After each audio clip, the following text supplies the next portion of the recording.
हाय friends, मैं हूँ Manav. Welcome to movie शूवी। दोस्तों, मैंने ना एक सीरीज़ देखी द एम्पायर। मैं काफ़ी ज़्यादा एक्साइटेड था। आप काफ़ी सारे लोग एक्साइटेड थे कि इतने मेगा स्केल के ऊपर ये द सीरीज़ बन रही है। बहुत से लोगों ने तो जीओटी के साथ कंपेयर कर दिया। बहुत से लोगों ने बोला कि जिस तरीके के इसके अंदर वीएफएक्स होंगे, ये होगा वो होगा, बहुत ही कमाल का होने वाला है। और फिर जिस दिन ये रिलीज़ हुई, और क्योंकि रात को रिलीज़ हुई थी 12 बजे के आसपास डिज्नी प्लस हॉटस्टार पे, उसके बाद इसको रिडिक्यूल किया गया काफ़ी बुरी तरीके से। इसकी पैंट उतार दी गई फोटो से। क्या है ये, क्या बकवास है, ये क्या दिखा दिया। तो मुद्दा दोस्तों ये शुरू हुआ कि पहले किसी बंदे ने डाला, सो कॉल्ड रिव्यूअर ने डाला कि भाई मुगल्स की कहानी हम क्यों देखें, ये तो इंट्रूडर्स थे, इन्वेडर्स थे, ये आए और उसके बाद इन्होंने काफ़ी हमारे पे जुल्म किए। सही बात है, वो उसमें कोई डिनाइल नहीं है। अब बहुत से ऐसे रिव्यूअर्स होते हैं, बहुत से क्या 90% ऐसे होते हैं जो इधर उधर के रिव्यू को सुनते हैं और फिर अपना कुछ मसाला डालते हैं और वही बोल देते हैं। अब उनको शायद ये बात समझ नहीं आई कि उस भाई ने बोला क्या है। तो इन लोगों ने बोला नहीं नहीं नहीं, सीरीज़ ही अच्छी नहीं बनी, स्टोरी ही अच्छी नहीं है, वीएफएक्स बेकार हैं, गाने बेकार हैं, ये तो स्क्रीन प्ले का पता नहीं। कुछ कुछ तो अपने आप को जर्नलिस्ट भी बोलते हैं और बोलते हैं कि अब हम रिव्यूअर भी बन गए। उन्होंने भी बोल दिया ऐसे ही कि भाई मैं अब देखा, मैं तो बहुत परेशान हो गया, मैंने पूरी सीरीज़ देखी और उसके बाद मैं देखने के बाद इतना परेशान हो गया। भाई इतने परेशान हो गए तो पूरी देखी क्यों? 8 एपिसोड हैं इसके अंदर, पूरी क्यों देखी? बीच में छोड़ देते यार।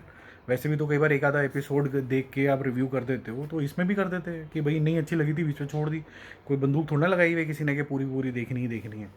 Anyways, coming to the point, कि इसकी धज्जी उड़नी शुरू हुई इस वजह से कि भाई मुगल्स के बारे में क्यों दिखा रहे हो।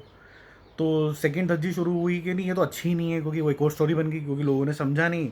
उन्होंने कट कॉपी पेस्ट करने की कोशिश करी। कट कॉपी पेस्ट में उन्होंने जो दो चार रटी रटाई चीज़ होती हैं, you know what, character development ठीक नहीं थी, you know what screen play ठीक नहीं था, यू नो व्हाट इसके अंदर तो ना वीएफएक्स भी बेकार थे। फिर किसी और ने सुना होगा यार ये सब तो बोल दिया, मैं क्या बोलूँ, यार इसके अंदर ना म्यूज़िक भी ठीक नहीं था। अरे भाई, तुम ओवरऑल प्रोडक्ट को देख रहे हो। जब जूते को देखते हो तो जूते को क्या बोलते हो कि सिर्फ अच्छा दिख रहा है, उसका सोल भी देखते हो, उसके नीचे का तलावा भी देखते हो, उसके अंदर लेसेस भी देखते हो, उसके अंदर डिज़ाइन भी देखते हो, ब्रांड देखते हो, सो मेनी चीज़ें जो होती हैं वो आप देखते हो, फिर आप बोलते हो कि ये प्रोडक्ट मुझे लेना है कि नहीं लेना है। तो इसका जो इवैल्यूएशन होने लग गया वो छोटी छोटी चीज़ों की धज्जी इसकी उड़ने शुरू हो गई। तो मैं सोचा इसके बारे में, यार इसकी धज्जी उड़ रही है, ठीक उड़ रही है कि नहीं उड़ रही है। तो मुझे ऐसा लगता है दोस्तों कि पहला पॉइंट कि हमें मुगल्स की कहानी क्यों सुननी चाहिए, और भी कहानियाँ हिंदुस्तान में बहुत है, तो यही क्यों चूज़ करी गई और जिस तरीके से दिखाई गई। तो जो लोगों के सेंटिमेंट्स हर्ट हो रहे हैं आज की डेट में कि भाई ये तो इन्वेडर्स थे, तो इन्होंने सच्ची कहानी नहीं दिखाई, इन्होंने ये नहीं दिखाया इन्होंने कितना अत्याचार किया हिंदुस्तानियों पे, ये वो सब चीज़ें नहीं दिखाई, ये इनको दिखाना चाहिए था।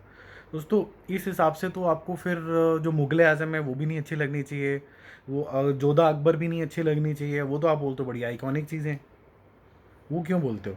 अकबर, वहाँ पर उसका रोमांस आपको बहुत अच्छा लग रहा था।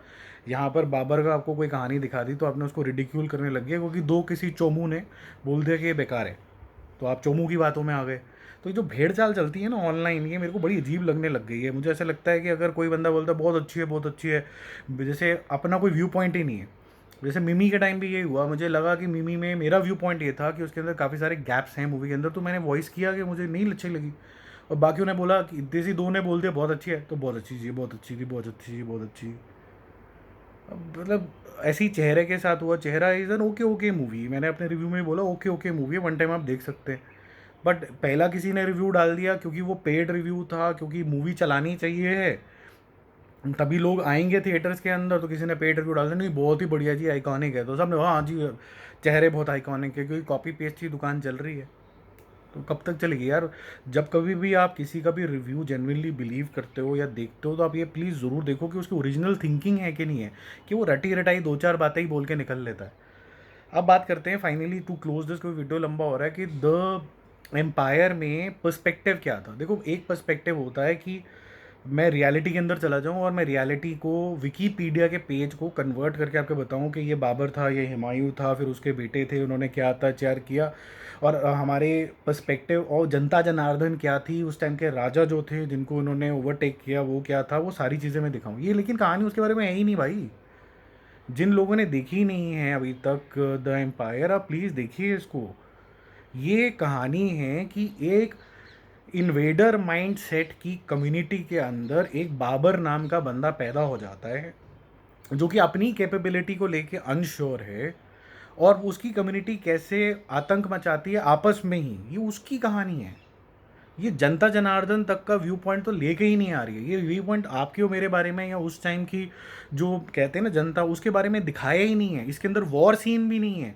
8 एपिसोड हैं दोस्तों, और टोटल मिला के 2 वॉर सीन है। एक ओपनिंग सीन है जो कि मुश्किल से 3 मिनट का है, बहुत ही छोटा सा है। और उसके बाद I think second last episode, जो 7th एपिसोड के अंदर एक पानीपत की फर्स्ट लड़ाई दिखाई जाती है। That's it. और कोई लड़ाई ही नहीं है इसके अंदर दोस्तों। जो दिखाया जाता है छोटी मोटी तलवारबाजी दिखाई जाती है, फटाफट से सीन आगे बढ़ जाता है। Because the focus of the entire story is that there is a person who is confuse and he believes that he was not meant to do great things. He was Babar. He said कि भाई मेरे को तो शायद लोगों ने बोला कि मुझे ग्रेट बनना चाहिए, उसके चक्कर में मैं ग्रेट बना। He was a capable person, he was a great warrior, he was a good thinker, but he was not a very sure kind of जिसे कहता है राजा महाराजा या फिर बादशाह नहीं था वो अपनी कैपेबिलिटी को लेकर इतना ज़्यादा श्योर नहीं था। और आप जब सीरीज़ भी देखोगे तो आपको लगेगा कि उसको काफ़ी ज़्यादा हेल्प मिली लॉयलिस्ट से, अपने फ्रेंड्स से, तब जाके वो पहुंचा जहाँ पहुंचा। तो ये जो कहानी मूव होती रहती है वो ये मूव होती रहती है कि व्हाट इज़ हिज फीलिंग, वो अपनी सत्ता से क्या एक्सपेक्ट कर रहा था, उसकी डिसीट कैसे होती है, शिबानी खान कौन था, उसकी बैकग्राउंड क्या थी। ना तो वो लड़ाई के जोन के अंदर गए हैं जहाँ पर आपको बहुत बड़ी बड़ी मेगा वॉर्स दिख रही होंगी, ना वो इस जोन के अंदर गए हैं कि जब आपने कहीं पर भी इंट्रूड किया है। इंट्रूजन सिर्फ इंडिया में नहीं दिखाई गई है, वो तो सिर्फ लास्ट वाले एपिसोड के अंदर है। इंट्रूजन उन्होंने अपने वहाँ पर अफगानिस्तान, काबुल वगैरह एरिया में भी दिखाई है, बुंदेलखंड के अंदर दिखाई है। वो तो उनके एरियाज थे ना, वहाँ पर भी तो वो इंट्रूजन एक दूसरे के वहाँ चल रही थी। और वो जो इंट्रूजन दिख रही है एक राजा ने दूसरे राजा के ऊपर डाला, वो तो हिंदुस्तान में भी होता था यार। यहाँ का कोई राजा दूसरे राजा के ऊपर कभी अटैक नहीं किया गया। वही तो कहानी उन्होंने दिखाई है। अलग क्या दिखाया? इतने परेशान हर क्यों हो जाते हो? किसी ने बोला ये एक बेकार है तो बेकार क्यों बोलते जा रहे हो? अपना भी दिमाग लगाओ यार। देखो 7 एपिसोड यही करते रहे, यही इस्टेब्लिश करते हैं कि बाबर की कहानी क्या थी, क्यों उसको अपना जो शहर था जहाँ पर वो पैदा हुआ था, बुंदेलखंड में जहाँ वो पैदा हुआ था, वहाँ पर या फैराना में जहाँ पर उसका बाद में वो जब उसके फादर तो वहीं हुए थे खैर, तो वहाँ पर वो उसको छोड़ना क्यों पड़ गया था, क्यों उसने दिल्ली की तरफ नज़र घुमाई, और क्यों पानीपत की लड़ाई हुई इवेंचुअली। ये कहानी है। कहानी ये नहीं है कि हमारे ऊपर कितना अत्याचार हुआ था कि वो इन्वेडर थे। ये अलग कहानी है। ये कहानी एक सच्ची कहानी है जो हमें आज तक पिंच करती है कि ऑलमोस्ट 10वीं सदी के अंदर अगर आप विकीपीडिया पढ़ो तो मुस्लिम इन्वेडर्स यहाँ पर आने शुरू हो गए थे। ठीक है, उन्होंने इन्वेड करा था, और वो तब पाकिस्तान भी हमारा ही पार्ट होता था, वहाँ से गुजरात से ये लोग आने शुरू हुए थे। आप थोड़ी सी हिस्ट्री पढ़ोगे तो, और कुछ कश्मीर से भी आने शुरू हुए थे। वो ये सारा एरिया अफ़गानिस्तान और उसके आगे टर्किश, जो उस टाइम पे बोलते थे टर्किस्तान, वहाँ से सारा सा लिंक होता है। तो पहला तो क्वेश्चन ये है कि हमने भी तो अलाउ किया ना उनको आने के लिए। हमारी जो ब्रेवरी थी बहुत देर में जागी कि हम, और वो ब्रेवरी क्यों जागी कि यह सारा मुल्क ले लेंगे तो हमें एकता दिखानी चाहिए। तो एकता बना के रखनी चाहिए ना, इससे लेसन लेना चाहिए। आंखें बंद कर लोगे कि भाई मुझे कोई नहीं खा रहा, जैसे वो कौन कौन सा वो होता है एनिमल, आई थिंक वो बिल्ली होती है ना, वो आंखें बंद कर लेती है जब उसके ऊपर कोई अटैक होता है, तो उसको लगता है कोई मेरे पर अटैक नहीं कर रहा है। तो वही बात होगी, देखो ही मत, कुछ हुआ ही नहीं था, इग्नोर कर दो इसको। तो आगे वाली जनरेशन को पता कैसे चलेगा कि क्या हुआ था? सोचो यार इसके बारे में। ऐसे अंधाधुंध मत फॉलो किया करो, किसी ने दो बोल दिया, कुछ बोल दिया। जैसे मैं आज आपके साथ बात कर रहा हूँ, ये जो स्पीच होती है ना, इसके अंदर स्क्रिप्ट नहीं होती है। मैं आपको बोला कि ये डायरेक्शन में मैं 4/5 दे रहा हूँ, मैं एक्टिंग में 3/2 दे रहा हूँ। जब कभी भी किसी की ऑब्जर्वेशन जो होती है वो यहाँ से निकलती है, ओरिजिनल होती है, वो एक इम बिल्कुल फ्री फ्लोइंग होती है। ऐसे वाले जो जिसको भी आप पसंद करते हो, अपने जिसको भी आप फॉलो करते हो, जो भी आपको पसंद आते हैं रिव्यूअर्स, उनको आप फॉलो करो, ओरिजिनल थिंकिंग वाले को। सही है गलत नहीं बोल रहा हूँ मैं, ये बोल रहा हूँ उन्हीं को फॉलो करो आप। दिमाग का इस्तेमाल करो, ये नहीं कि भाई भेड़ चाल है, ये गंदा है हाँ तो सभी गंदा बोलने लग गए, एक अच्छा है तो सभी अच्छा बोलने लग गए। इंटरनेट इसीलिए नहीं दिया है कि बस थम्स डाउन करके अपनी पावर दिखा दो। कुछ करके दिखाओ, वो पावर है यार। थम्स डाउन पावर नहीं है। Make a difference, that is the power. Use करना सीखो यार। मैं बड़ा डिसअपॉइंट हुआ इस तरीके के रिएक्शन से। ये मुद्दा तो बात का है कि द एम्पायर अच्छी है कि नहीं है, वो अपने मेरिट पे कैसी है कि नहीं है, बट जो ट्रीटमेंट है वही इतना अजीब है। मुझे तो समझ में नहीं आया इस तरीके का ट्रीटमेंट देने की ज़रूरत क्या थी कि भाई सब धम धम धम। मैंने एक मूवी देखी थी सड़क 2, बहुत ही गंदी पिक्चर थी। उसको साइड करते हैं लेकिन उसको आने जिस दिन रिलीज़ ही हो रही थी ना, thumbs down, thumbs down, thumbs down, क्या पावर दिखा रहे हो यार? ये नेपोटिज़्म के मुद्दे उठा के लेके चले जाते हो। जब आपके फादर अगर मान लीजिए कोई बिज़नेसमैन है, तो वो आपको अपनी दुकान नहीं देके जाएँगे क्या? किसको देंगे? वो बोलेंगे कि मेरे को दे दो, I am more capable because I have done maybe MBA from some फिरंग university, I am more capable of running the business. He will not do that. He will still give it to you. That's not nepotism. And what is relationship management यार? What is stakeholder management? If you have studied till 12th also, तो आपको MBA की तो पढ़ाई छोड़ो, आपको normal business studies नाम का सब्जेक्ट होता है, वो तो आपने पढ़ा होगा ना। वो रिलेशनशिप मैनेजमेंट के ऊपर है सारी बातें, साइकोलॉजी के ऊपर है वो बातें। वो क्या बताती हैं आपको? सिंपल बातें बताती हैं कि कैसे रिलेशनशिप बनाते हैं। जो दुकानदार होता है कैसे रिलेशनशिप बनाता है। तो किसी मान लीजिए सुनील शेट्टी ने बहुत अच्छे रिलेशनशिप बनाए नाडिया वाले से, तो नाडिया वाले ने बोला जी मैं तो प्रोड्यूसर हूँ, मुझे तो किसी ना किसी को लॉन्च करना है, तो मैं आपके बेटे को लॉन्च कर देता हूँ। इसमें आप लोगों का क्या तकलीफ है? आपकी तकलीफ ये होनी चाहिए कि अगर वो लड़का लायक है कि नहीं है। अगर वो लड़का लायक नहीं है तो थैंक यू वेरी मच, घर बैठेगा, क्योंकि आप उसकी टिकट खरीदोगे ही नहीं।